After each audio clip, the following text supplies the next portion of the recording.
Hello student, एक बार फिर से आप सभी का स्वागत है make it easy online platform पर। कैसे हैं आप सभी लोग? तो बच्चे, आज के सेशन में हम लोग बात करने वाले हैं एनसीएल की लेटेस्ट वैकेंसीज आई हैं।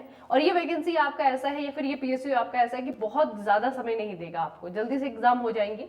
ठीक है, तो इसी की रिगार्डिंग जो है आपका एक डाउट है कि जो हमारा 30 नंबर का नॉन टेक्निकल आना है उसे किस तरीके से तैयार करना है, कैसा जो है एग्जाम का पैटर्न रहता है, जो नॉन टेक्निकल क्वेश्चन आते हैं वो कहाँ से आते हैं, कितना हमें कहाँ पे फोकस करना होगा, कौन से टॉपिक पे हमें फोकस करना होगा, कितना पढ़ना होगा, कौन कौन से सब्जेक्ट्स है। ठीक है, तो सब कुछ बेसिकली नॉन टेक्निकल में क्या करना है आपको 30 नंबर लाने के लिए, उस चीज के बारे में थोड़ा सा डिस्कस कर लेते हैं कि इसका ऑफिशियल सिलेबस क्या है, जो हमारे अभी तक इसके क्वेश्चन पेपर हुए हैं, है ना, उनका थोड़ा सा एनालिसिस के बेस पे हम आपको बताएंगे कि क्या क्या टॉपिक आपके ऐसे हैं जो कि इंपॉर्टेंट रहेंगे। तो मैं और अतुल सर आप सभी का स्वागत करते हैं और अभी थोड़ा सा डिस्कशन हम बच्चे इस बारे में स्टार्ट करेंगे। तो टोटल 100 नंबर का आपका पेपर होने वाला है, जिसमें 70 तो टेक्निकल है, लेकिन हम यहाँ पर बात करने आए हैं 30 नंबर का जो नॉन टेक्निकल होगा, जिसमें बोला तो है 30 नंबर का, लेकिन मार्क डिस्ट्रीब्यूशन तो नहीं कर रखा है ना, कि मैथ्स में कितना होगा, रीजनिंग में कितना होगा।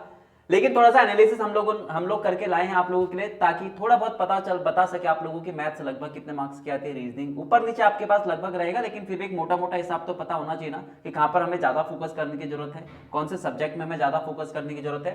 तो प्रीति मैम जरा पढ़ के बता दीजिए ना क्या क्या इनका सिलेबस है। तो देखो, ऑफिशियल जो नोटिफिकेशन है वहां पे तो यही लिखा हुआ है बच्चे कि 30 वस्तुनिष्ठ प्रश्न होंगे, प्रत्येक 1 नंबर का होगा, 30 नंबर जो है आपको मिलेंगे। ठीक है, अब सिलेबस की अगर हम बात करें तो वही पीएसयू वाला हाल ही है, 2-3 लाइनों में जो है आपका सिलेबस खत्म कर दिया है पूरा का पूरा 30 नंबर का। सबसे पहले जीके लिखा हुआ है कि सामान्य ज्ञान है, भारत और उसके अंतरराष्ट्रीय संबंध है, सामान्य विज्ञान है। दूसरा आपका जो है जर्नल अवेयरनेस है, जिसको हम करंट अफेयर कहते हैं, है ना, सामान्य जागरूकता। उसके बाद में आपका रीजनिंग है, वर्बल और मेंटल एबिलिटी है। और फिर जो है बच्चे आपका एक इंपॉर्टेंट चीज है जिसके बारे में बच्चे सबसे ज्यादा डर रहे हैं, ये जो आपका हिंदी अंग्रेजी व्याकरण संबंध, इसका मतलब क्या है ना, ये जो पर्याय और विलोम हिंदी अंग्रेजी लिखा हुआ है, इसका मतलब क्या है, क्या पूरी हिंदी पढ़नी पड़ेगी, व्याकरण या फिर इंग्लिश ग्रामर पूरी पढ़नी पड़ेगी, है ना, 30 नंबर में हमको क्या क्या करना होगा। तो थोड़ा सा इसके बारे में अभी मैं आपको बताऊंगी।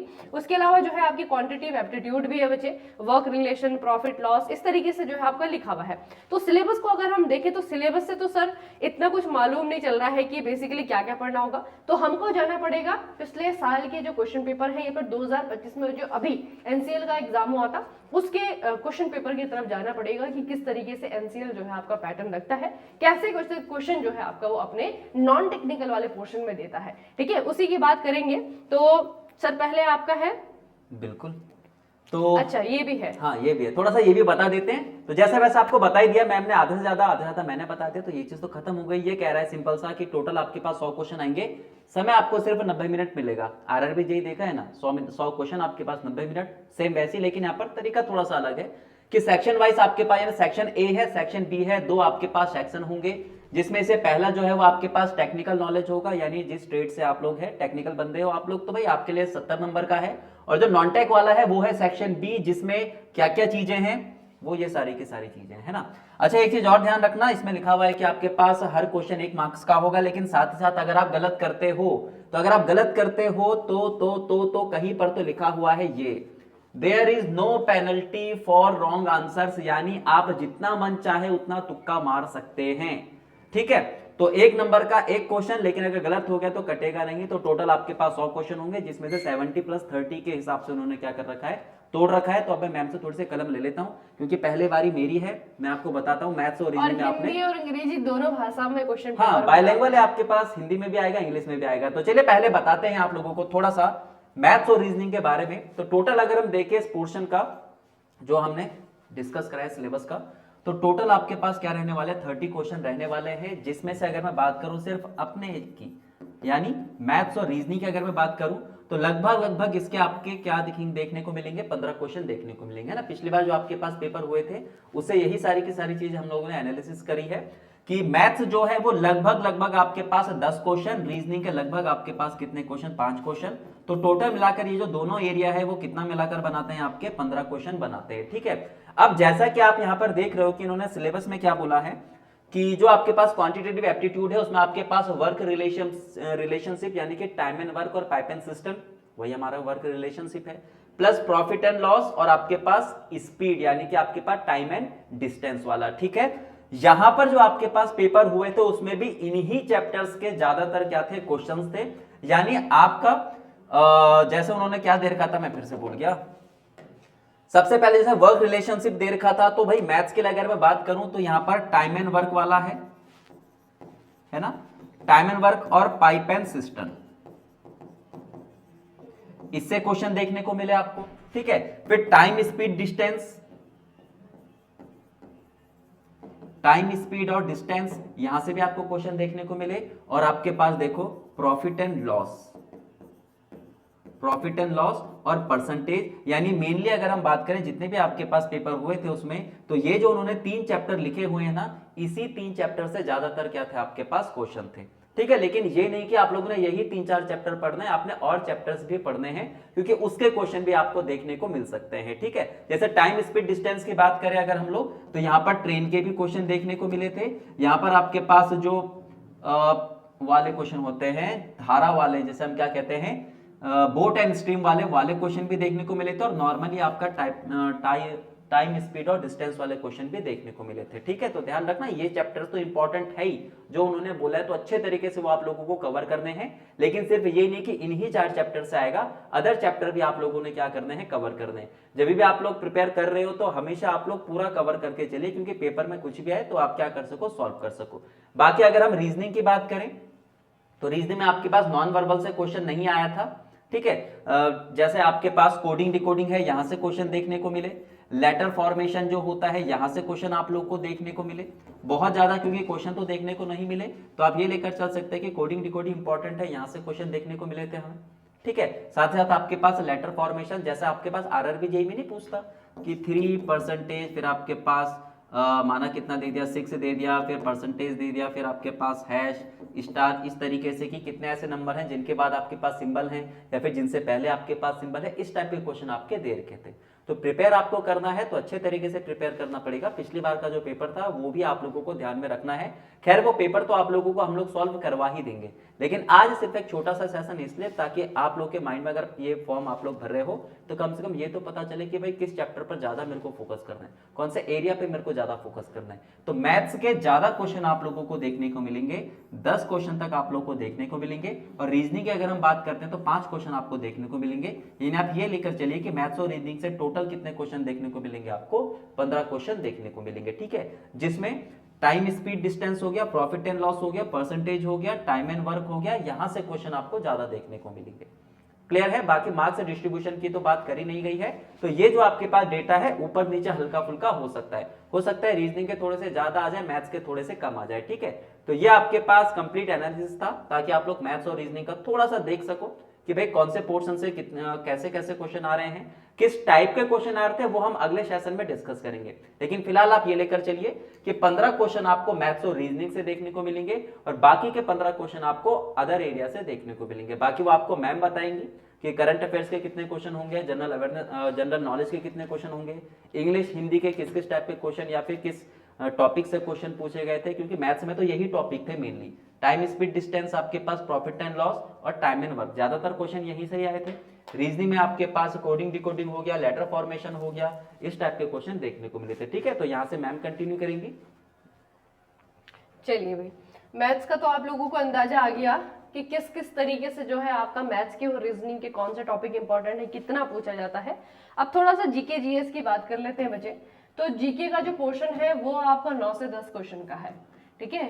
9 to 10 क्वेश्चन जो है आपके जीके से, स्टैटिक का, और साथ में आपका करंट अफेयर का पोर्शन भी रहता है। बीच में जो है आपका जनरल साइंस के क्वेश्चन भी जो है बहुत ज्यादा नहीं, 1-2 क्वेश्चन जो है आपको देखने को मिल जाते हैं, ठीक है। तो पहले अगर हम करंट की बात करें कि करंट अफेयर जो है वो कितना पूछा जाता है, तो करंट अफेयर में बच्चे आपके मेनली जो सबसे ज्यादा इंपॉर्टेंट टॉपिक है, जैसे कि स्पोर्ट्स है ना, बहुत ज्यादा जो है क्वेश्चन आपके बनते हैं। आपके अवार्ड हो गया, यहाँ से जो है आपका क्वेश्चन बनता है। आपकी डिफेंस वाली न्यूज जो है पीएसयू अधिकतर बहुत पसंद करता है इस तरीके की खबरों को, है ना, डिफेंस से रिलेटेड, जैसे डीआरडीओ ने कुछ किया है, इसरो ने कुछ किया है, इंडियन आर्मी से नेवी से रिलेटेड एक्सरसाइजेस जो हमारे देश करते रहते हैं दूसरे देशों के साथ में, है ना, उस तरीके के क्वेश्चन जो है आपके पूछे जाएंगे। इसको हम साइंस एंड टेक भी कह सकते हैं, साइंस एंड टेक्नोलॉजी वाला जो आपका पोर्शन है ना। तो ये जो है कुछ आपके ऐसा डोमेन होते हैं करंट के, जो कि पीएसयूज में बार बार बार बार रिपीट होते हैं। फिर आपके दिमाग में आएगा कि मैम 10 में से कितना क्वेश्चन जो है करंट अफेयर से बनेगा, तो 10 में से बच्चे आपका बनेगा 4 to 5 क्वेश्चन, ठीक है। 4 to 5 क्वेश्चन जो है आपका करंट अफेयर का बनेगा। बाकी जो आपके 5 क्वेश्चन है उनके लिए है आपका स्टैटिक पोर्शन। स्टैटिक में कौन सा सब्जेक्ट ऐसा है जिस पर आपको फोकस करना है, जहां से क्वेश्चन आपका बनेगा ही बनेगा। तो एक तो बच्चे आपका है पॉलिटी, ठीक है, पॉलिटी बहुत इंपॉर्टेंट है, यहाँ से क्वेश्चन आपका आता ही आता है। उसके बाद में है आपका इंडियन ज्योग्राफी, वर्ड नहीं, जो इंडियन ज्योग्राफी है, हिस्ट्री में नहीं कहूंगी, हिस्ट्री से जो है आपका इतना ज्यादा फोकस नहीं रहता है। इंडियन ज्योग्राफी हो गया और आपका पॉलिटी हो गया, है ना, इकोनॉमिक्स भी नहीं। तो ये दो आपके ऐसे सब्जेक्ट है जहां से कि क्वेश्चन आने के चांसेस है। और जो तीसरा आपका इंपॉर्टेंट है, जो आप लोग पढ़ते भी होंगे बाकी सारे एग्जाम्स के लिए, वो है आपका जनरल साइंस, है ना। मतलब डेफिनेटली यहाँ से क्वेश्चन आपको देखने को मिलेंगे ही मिलेंगे, है ना। ये जो है आपके स्टैटिक के कुछ ऐसे सब्जेक्ट्स हैं, ठीक है। तो 9-10 नंबर के लिए जो है आपका बच्चे इतना करना है, लेकिन इसमें से भी सिलेक्टेड ही हमें पढ़ना है, पूरा का पूरा चीज जो है कहीं पे भी पढ़ने की जरूरत नहीं है। उसके बाद में क्वेश्चन पेपर अगर आप देखें या फिर सिलेबस देखें तो थोड़ा सा जो है इंग्लिश और हिंदी को लेकर के भी जो है चीजें कही गई है कि व्याकरण वगैरह, है ना, ये सारी की सारी चीजें जो है आपकी यहाँ से भी क्वेश्चन आपका बन सकता है। तो अगर बात करें बच्चे की हिंदी व्याकरण और इंग्लिश व्याकरण की, पहले इंग्लिश ग्रामर की बात करते हैं कि इंग्लिश ग्रामर जो है आपका किस तरीके से रहेगा। इंग्लिश ग्रामर में बेसिकली आपके जो चीजें हैं वो दो, मतलब एक जो सबसे इंपॉर्टेंट चीज है, आए तो बच्चे यहाँ पे फिल इन द ब्लैंक्स भी है ना। क्वेश्चन का जो आपका मार्क्स का डिस्ट्रीब्यूशन रहेगा वो रहेगा 2 से 3 क्वेश्चन, ठीक है। और यहाँ से आता है आपका कौन सा वाला पोर्शन, यहाँ से आपका जो है पोर्शन आता है 2 से 3 क्वेश्चन में से आपका जो पोर्शन आपको याद रखना है बच्चे 2 से 3 में से, वो रखना है आपको सबसे ज्यादा हमारी जो वोकेब होती है ना, मतलब सिनोनिम हो गया, एंटोनिम हो गया, one word substitution, idiom and phrases, है ना। और बाकी जो आपकी बेसिक ग्रामर है उसमें आपका जैसे आर्टिकल्स हो गए, है ना, बेसिक चीजें बच्चे, आर्टिकल हो गया, आपका प्रीपोजिशन हो गए, ये जो आपके बेसिक से चीजें पढ़ते हैं, वर्ब हो गया, नाउन प्रोनाउन हो गया, इनका इस्तेमाल कैसे होता है, बस यही पढ़ना है। मैं कहूंगी टेंसेस पे पढ़ने की जरूरत नहीं है, ज्यादा फोकस जो है आपको वोकेब पे ही करना। वोकेब जो है अगर आप पढ़ते हैं तो बाकी एग्जाम्स के लिए भी जो है आपकी काम आ जाती है ना। तो वोकेब हो गया, 2 से 3 क्वेश्चन के लिए जो है इंग्लिश ग्रामर है। और अगर हिंदी ग्रामर की बात करेंगे तो हिंदी ग्रामर में जो है आपका सिर्फ वही वोकेब, है ना, यानी कि हमारे जो है समानार्थी शब्द हो गए और दूसरे जो है आपके विपरीतार्थक शब्द यानी कि एंटोनिम्स, ठीक है। ये जो है बच्चे आपके यहाँ से आपको देखने को मिलेगा। और कितना आता है, तो 1 से 2 क्वेश्चन जो है आपके यहाँ से आते हैं, हिंदी ग्रामर से आते हैं, ठीक है। तो इस तरीके से जो है उन्होंने जीके का ये सिलेबस जो दिया भी हुआ है और जिस तरीके से क्वेश्चन पूछे गए हैं उसी के आधार पे हम बता रहे हैं कि हाँ, ऐसा नहीं होता है कि इंग्लिश ग्रामर बिल्कुल नहीं है, हिंदी ग्रामर बिल्कुल नहीं है, लेकिन 2 से 3 या 102 नंबर का जो है उसका वेटेज रहेगा। और उसमें भी जो ज्यादा फोकस हमें करना है वो है हमारा वोकेब, चाहे वो हिंदी ग्रामर की बात हो वहां पे भी आपका वोकेब, चाहे वो इंग्लिश ग्रामर की बात हो वहां पे भी आपका वोकेब, है ना। इस तरीके की चीजों को जो है हमें फोकस करना है बच्चे, ठीक है। तो ये जो है आपका जो टोटल 30 नंबर का सिलेबस हमने डिस्कस किया है कि 30 नंबर लाने के लिए नॉन टेक में आपको क्या क्या चीजें देखनी होंगी बच्चे, ठीक है, किस किस तरीके से चीजों को आपका पढ़ना होगा। तो देखो ये तो हमने बता लिया है। अब थोड़ा सा सर बताइए कि ये जो बच्चे हैं, देखने में लग रहा है कि 30 नंबर, लेकिन पढ़ना पड़ेगा बहुत सारा। तो हमारे पास में जो है आपके लिए कुछ इस तरीके से सॉल्यूशन क्रिएट किए गए हैं जहां पर कि आपको क्या करना होगा बच्चे, थोड़ा सा ही समय देना होगा, ठीक है। आपको सिलेक्टेड मटेरियल जो है आपको मिलेगा इस एग्जाम में नॉन टेक्निकल को तैयार करने के लिए, सिलेक्टेड मटेरियल मिलेगा, उसी चीज पे आपको फोकस करना है, बाकी चीजों पे जो है आपको फोकस नहीं करना है, ठीक है। आपको क्योंकि अपना जो हमारा 70 नंबर का जो टेक्निकल है उसे भी तैयार करना है ना। तो इस एग्जाम के पॉइंट ऑफ व्यू से जो हमारा नॉन टेक्निकल पोर्शन है वो आपको मिलेगा। थोड़ा सा सर उसके बारे में बताएंगे कैसे कैसे जो है आप उसे एक्सेस कर सकते हैं, कहाँ पे आपको मिलेगा। तो टेक नॉन टेक देखो ऑब्वियस सी बात है, 70 और 30 का रेशियो उन्होंने दे रखा है, तो आप लोगों को सिर्फ 30 नंबर नहीं और सिर्फ 70 नंबर नहीं, इन दोनों को मिलाकर टारगेट करना पड़ेगा, है ना। क्योंकि अकेला आपके पास टेक्निकल सिलेक्शन नहीं दे सकता, नॉन टेक नहीं दे सकता, आपको इन दोनों को लेकर चलना पड़ेगा।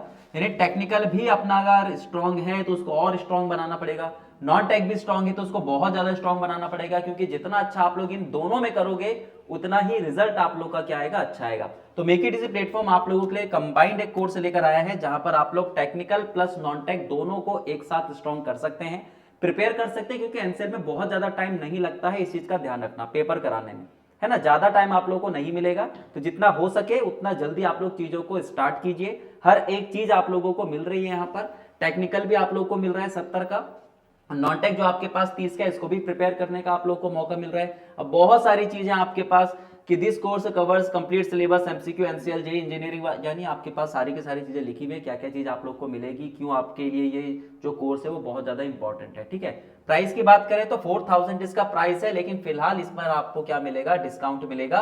और वो डिस्काउंट अगर आपको चाहिए तो कूपन कोड एक लगाना पड़ेगा, है ना। अगर भाई आपको थोड़ा सा रियायत चाहिए तो थोड़ा सा आप लोगों को एक स्पेशल वर्ड वहां पर डालना पड़ेगा MIE, और जैसे आप MIE डालोगे तो आप लोगों का 4000 से कटकर काफी कम प्राइस पर आपको देखने को मिलेगा। अब ये खरीदोगे कहां से, परचेज कहां से करोगे, तो भाई प्ले स्टोर पर जाइए, make it easy mechanical application है, वहां पर आप लोग डाउनलोड कर सकते हैं प्ले स्टोर पर। देन उसके बाद जैसे आप लोग ऐप डाउनलोड करोगे उसके बाद आप ये परचेज कर सकते हैं। और ध्यान रखना कूपन कोड डालना बहुत जरूरी है, नहीं डालोगे तो आपको मात्र तो क्या मतलब 4000 का पड़ेगा, लेकिन अगर कूपन कोड डालोगे तो आपको काफी कम प्राइस का मिलेगा। ठीक है, तो फिलहाल मैम आज हमने बात करी सिलेबस डिस्कशन की, अगला टॉपिक इनके लिए क्वेश्चंस लेकर आएंगे। पता भी तो चलना चाहिए कि भाई यहाँ पर तो बहुत सारी चीजें सिंपल थी कि यहाँ से इतने, यहाँ से इतने, यहाँ से इतने, लेकिन किस टाइप के वो क्वेश्चन थे, किस लेवल के क्वेश्चन थे, ये भी बताना बहुत ये आपको मिलेगा, तो जुड़े रहिएगा मेक इट इजी से। ठीक है, और सब्सक्राइब भी कर लीजिएगा अगर आप कोई नए स्टूडेंट है। ठीक है, क्योंकि इंजीनियरिंग खास करके मैकेनिकल इंजीनियरिंग से बच्चे जितने भी आपके एग्जाम होते हैं उसकी प्रिपरेशन कंप्लीट जो है आपको मिलेगी मेक इट इजी पे। ठीक है, चलिए फिर मिलते हैं नेक्स्ट सेशन में, तब तक के लिए पढ़ते रहिए, बढ़ते रहिए, अपना खूब सारा ख्याल रखिएगा। आप सभी का बहुत बहुत धन्यवाद।